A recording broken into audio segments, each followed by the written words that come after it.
Welcome back to our Algebra 1 series. Today we are up to section 8.3 where we will be adding and subtracting rational expressions. In our last section we would look at an equation like this. We would be allowed to multiply across and end up with something like this and simplify to get the final answer. But what if it was a plus sign?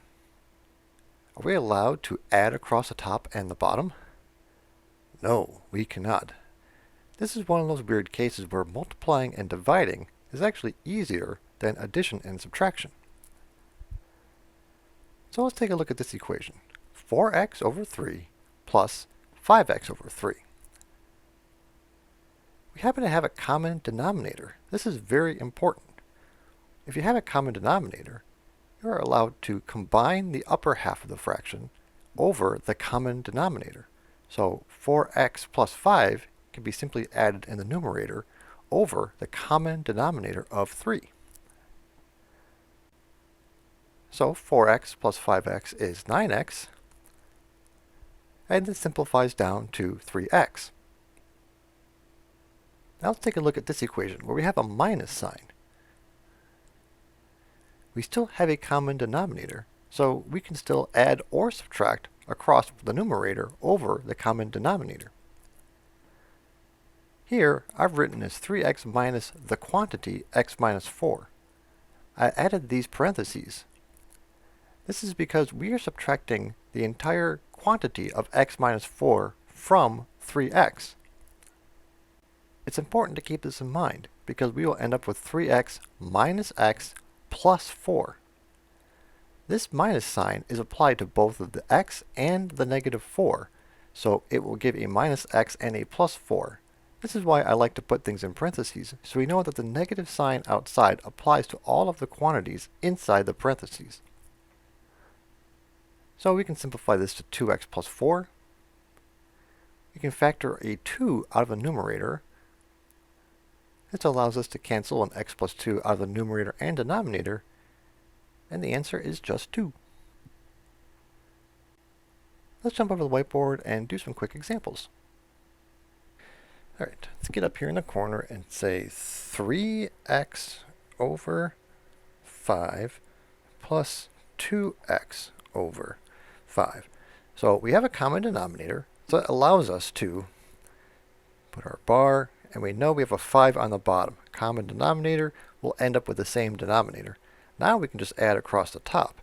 So we'll rewrite this as 3x plus 2x. And 3x plus 2x is 5x over 5, and that simplifies down to just x. 5's cancel out, we're left with just x. Let's try something a little more sneaky here.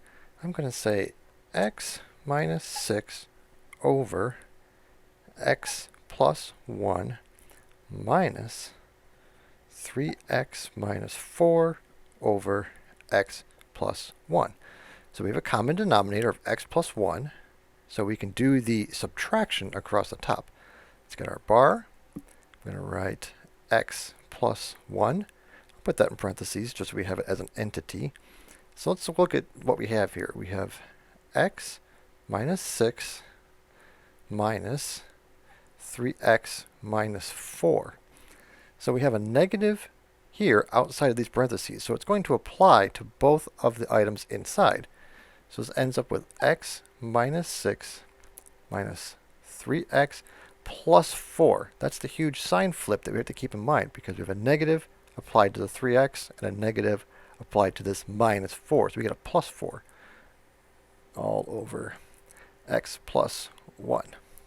And let's see if I can simplify it down here with enough space. We have an x and a minus 3x. So that leaves us with minus 2x, and then minus 6 and 4 is minus 2, all over the same common denominator of x plus 1. So now if we look at what's in the numerator, we can factor out a negative 2. So I'm going to pull negative 2 out of here, and it ends up with x plus 1, which is handy because it matches the denominator. We have x plus 1. So again, you could put these parentheses down here to show that these are the same thing. These will cancel each other out. So the answer to this whole thing is negative 2. Who figured that this whole mess would simplify all the way down to -2? So let's take a look at this equation.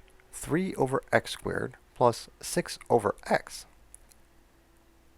We don't have common denominators. We must rewrite this equation so the denominators are the same. So here's a generic example. A over b plus x over y. How do we manipulate this equation so that we have a common denominator in both fractions?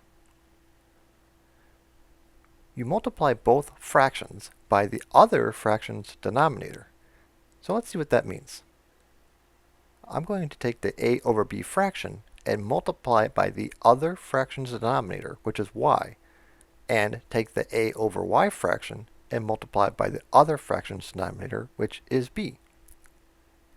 We can do this because y over y is equal to 1 and b over b is equal to 1.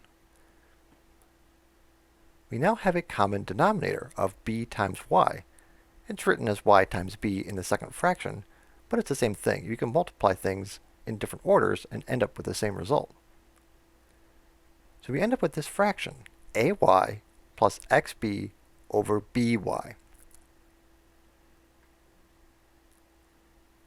Here's another way to think about it. I like to call this chunk number 1, a and y. I'll call this chunk number 2, x and b. And I'd like to call these variables the bottoms. So what we need to do is write the chunk 1 parts multiplied plus the chunk 2 parts multiplied all over the bottoms multiplied. We end up with the same thing, ay plus bx over by. So let's go back to the original equation, 3 over x squared plus 6 over x. Here's our chunk parts number 1. So let's write that down, 3 times x. And here's our second chunk parts, 6 and x squared. We can add those to the first part. Now we've got a fraction. And here are our bottoms. Let's multiply those together. We get x cubed. We can pull 3x out of the numerator, see that we have a common variable between the numerator and denominator, and simplify to 3 times 1 plus 2x over x squared. Let's go back to the whiteboard and look at some of these fractions.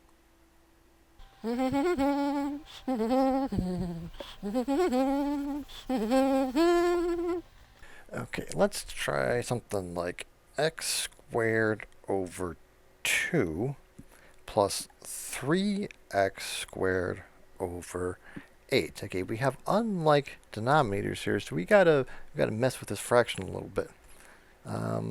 But if we see we got a 2 and an 8, so in this case we could multiply just this fraction by 4 over 4 and end up with a common denominator. We don't need to mess with both of the fractions. So I'm just going to write this out as x squared over 2 times 4 over 4. We could do something like this. Remember, this is like a secret 1 plus 3x squared over 8. So what happens here? We have 4x squared. I'll write it over here. 4x squared over 8 plus 3x squared over 8. And we end up with 7x squared over 8. And there's no further simplification, so that's as far as we can go. Let's try something a little more complicated, like 3 over x plus 1 plus 2 over 3x. Okay, there's no real simple way to change just one of them, so we're going to do our chunk method. So we know this is equal to this chunk, 3 times 3x, so that's 9x, plus this chunk, which is 2 times x plus 1, all over these multiplied together. So let's be careful about this. Remember, think about this having parentheses on it. So we have 3x times x plus 1. So we could multiply and distribute, but we can't pull that out yet. Yeah, you think you can maybe cancel this and this. That would only work if we had an x plus 1 times this as well. So be careful, you can't cancel these two together because this whole entity is added together. So let's just expand this out to 9x plus 2x plus 1 all over 3x squared plus 3x. And this is 11x plus 1 over, we're going to pull a 3x out of here as well. We're going to just rewrite it back as 3x over x plus 1. And this can't be simplified any further, so this is the final answer. Okay, let's do a subtraction 1 down here. I think I can fit this on here. I'm going to have x minus 2 over 6 minus x plus 1 over 3. So in this case, if we look at this one, we could multiply this whole equation by 2 over 2 to get a common denominator. We don't need to worry about chunks and cross things. So let's just rewrite this. I'm going to put the first one down as x minus 2 over 6 minus, now we're going to multiply this whole thing by 2. And I'm going to skip the step where I write it out. But I'll put 2 over x plus 1, 2 times x plus 1 over 6. I've multiplied this whole fraction by 2 over 2 because it's just 1. But now we have a common denominator. So we know we can write this as a big thing with a 6 underneath it. And we have x minus 2 minus, I'm going to put this in parentheses, 2x plus 2. So I've expanded this out to 2x plus 2. Then there's a minus sign in front. This is getting a little cozy down here. So I'm going to rewrite this, just changing the top. X minus 2 minus 2x minus 2. This minus applies to this and this. All over 6. So we have x minus 2x. So that is negative 3. Nope, x minus negative 2. That's just plain old negative x minus 4 over 6. That's it for the new material. If you'd like to see more examples, stick around.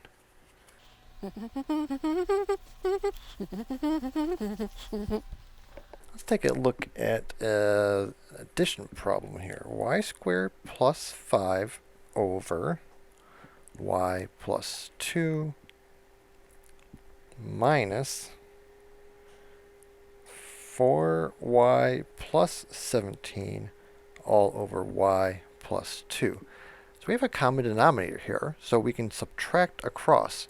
So I'm just going to put the big fraction bar here. We know we have a y plus 2 on the bottom. So we're subtracting this entity from this entity. So you can think of it like this, which helps you remember that this minus applies to the 4y and to the 17. So let's just write that out. Y squared minus 4y. So we have 5 minus 17. That gives us a negative 12. Well, in this case, we've got something up here that we can factor. So this factors into a y and a y. We've got a negative here. So two numbers. We've got a plus and a minus because they're going to multiply to give us a negative number that add up to 4. So there's a 2 and a 6 in here somewhere. Looks like we need a negative 6 and a positive 2. So 2 times negative 6 is negative 12. 2 and negative 6 added together gives us negative 4. So that works. This is all over y plus 2. And look at that. We ended up with a y plus 2 over y plus 2. So this whole thing simplifies down to y minus 6 because these are going to cancel. I think we can squeeze in one over here. It's a little simpler of a problem, but it's a little trick to it. We're just going to say 2 minus 2x minus plus 1 over 5. So it's 2x plus 1 over 5. So this is just 2, but you can think of it as 2 over 1. So how do we get a common denominator? We could do our cross multiplication thing, 2 times 5 minus 1 times this all over this. But I can just take this 2 and rewrite it as a fraction with a 5 on the bottom. I can rewrite this as 10 over 5 and fix this 5. So 10 over 5 is the same as 2. now we have a common denominator. So I'm going to rewrite it here. I know I have a 5 on the bottom, so it's 10 minus, again, parentheses help. So I can write it as 10 minus 2x minus 1, because this negative applies to that. And I'm going to have to scooch down here. I'm going to write this as negative 2x, 10 minus 1, plus 9 over 5. And we can't simplify this anymore, so this is the answer. Let's clean this off and do a bonus problem. Alright, this one's going to be maybe a doozy, but I know we can do this. Let's write x over 4x plus 12 plus 2x over 5x plus 15. So this looks like a huge mess. We've got very complicated things on the bottom here. We could multiply and end up with, we get 2 times this and O plus this times this over this whole thing multiplied together. But there's a bit of a trick to this problem. These denominators can be factored a little bit. So I'm just going to rewrite this really quickly as x over 4x plus 3 plus 2x over, and I'll pull a 5 out of this one, x plus 3. So we're close. We're not quite there. So how can we make these have a common denominator? I'm going to go back over here and rewrite this as x over 4 times x plus 3. But what I can do is multiply this whole thing by 5 over 5. So here's a 1. I can multiply anything by 1. That's free. What's going to end up happening is this 4 and this 5 are going to make a 20. And I can add this to 2x over 5x plus 3 and multiply this whole fraction by 4 over 4. So I'm taking a 1 and multiplying it to this, and a 1 and multiplying it to this. We're going to end up with a common denominator at the end of the day. So let's put a little equal signs here. I'm still on the screen, sort of.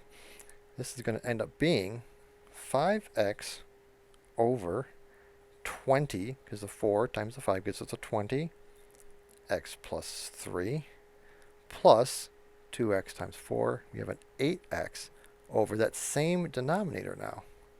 So now we have a common denominator. So I can rewrite this as 5x plus 8x over this common denominator. Whoops, forgot a parentheses. So let's just write the denominator first. 20x plus 3. 5x plus 8x is 13x. This can't be simplified anymore, so this is the final answer.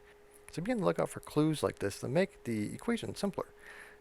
We could have done the whole thing where we took 2x and multiplied it by 4x plus 12, and then added that to x times 5x plus 15, and then multiply it. We'd have a lot of x squareds. We'd have a lot more work, but we'd end up with the same place. That's it for today. We'll see you next time.